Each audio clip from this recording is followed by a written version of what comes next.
Hey guys, this is Matt from Epic Soccer Training. Thanks for checking this video out. I kind of want to explain now some soccer conditioning for you. I think a lot of people really don't know how to train for soccer, which is kind of unbelievable. It's a lot of short sprints. Most people think if I run 6 miles, I'm going to be in peak soccer shape, but it's not really the case. You know, anything like football or soccer, American football that is. I know most of you guys are thinking, you know, European soccer, but it's a lot of explosive sprints, so you want to work a lot with interval training.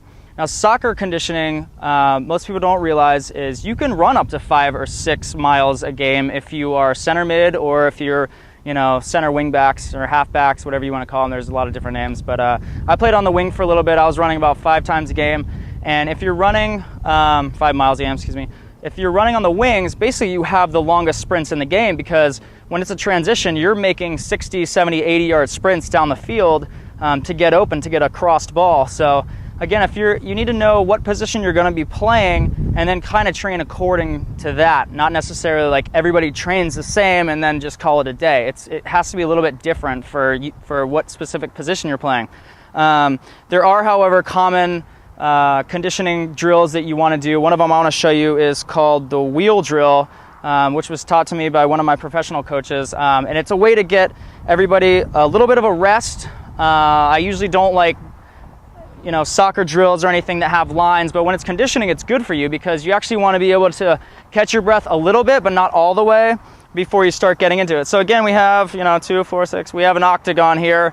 And basically start at one end, and you have your center cone. So there, you know, have a couple guys here. You know, everybody can be starting on the same cone or on a different cone if you want. But basically, you're sprinting in, you're hitting right in front of the cone, and then you're going back. So again, what you want to do is when you first start out, you go to the front, and then you work your way to your next cone. So you work your way back, and then you go back in, and then work your way to the next cone, and then back in. And you're working your way all the way around. So again, you'd be going this way, you'd be going all the way around. You want to do that as fast as you can. You know, take a minute rest. A minute rest is generally the rule of thumb with anything. Obviously, if you're doing, you know, full field suicides where you go 6-yard box, 18, half field, the other 18, the other 6, that's one of the best drills that you can do. But again, a minute rest is not going to be enough for that. You know, you're going to need a little bit longer. So again, I just want to kind of explain that when you're a defender, you know, you got to think about the type of sprints or the type of running you're going to be doing. Sure, it's going to be a little bit conditioning, but in soccer, you're never going to need to run more than 2 miles. So you don't need to go, you know, running 4, 5, 6 miles down the road. Really, you know, 2 miles at max is good, but you really want to intersperse that with a lot of short sprints. A lot of interval training is the best way you can do things. So whether you set cones up, you know, all the way along the field, and you do, you know, walk, jog, sprint, walk, jog, sprint. Anything like that would be great, because again, if you're a center mid, you're going to be doing more all around jogging, you know, at about 60, 70%, and then take off in short sprints to kind of get open. If you're a defender, it's going to be, hopefully if you have a really good offense, won't be a whole lot of running, but still you're going to want to always kind of be jogging, getting into place, especially if you're swinging the ball or you're having to cover and everybody's having to shift over. It's going to be quick sprints, and the same with forwards.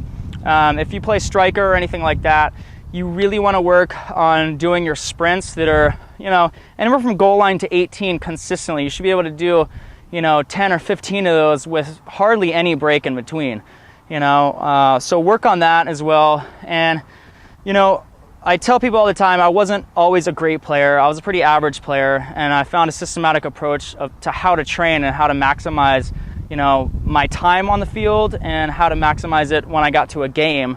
So because they always translate over. You know, you want to practice like it's a game. That way you're always getting in the right mindset, always getting in the right habits. So again, if you want to check out kind of how I did that, I made a video below that you could check out. The link right down here. Also, don't forget to subscribe and leave some comments. I'll come by and answer any questions you might have, and I will see you guys again in the next video. Hope you enjoy. Bye.